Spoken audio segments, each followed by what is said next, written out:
ABC had nothing. So they brought radio over to television, and they treated it as radio on television. And I said to myself, that's stupid. I mean, television has its own type of programming, which action, all kinds of programs that you plan a series and whatnot. I said, they're not going to be able to prevail. I said this to myself. But I went to every one of the motion picture companies, and everyone turned me down. Finally, out of nowhere, Walt and Roy Disney came to see me.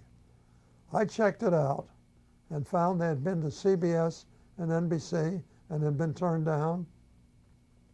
They had been to the banks and the insurance companies, and they were turned down there because their idea of Disneyland sounded like Coney Island to the bankers, which was not successful.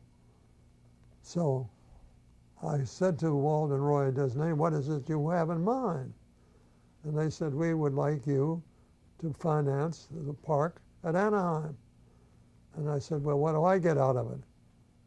And they said, well, we'll give you a 35% interest in the park. I said, that's not enough. I said, I've got to get a commitment that you will put programming on television on a regular weekly basis, and the second year you have a second program, and the third year a third program. And they said, okay. And when I made that deal, that's the first crack in all the motion picture companies. Disney was going into television. And after that, I sat down with Jack Warner. And as I told you before, I said, Jack, you're going to have to go into television. I mean, you can run television and motion pictures side by side and be very successful. After about 4 hours with him, he agreed to do it. He appointed Bill Orr, his son-in-law, in charge. And eventually, Warner Brothers got up to making 8 hours a week, really. The first program was Cheyenne, that started a Western trend.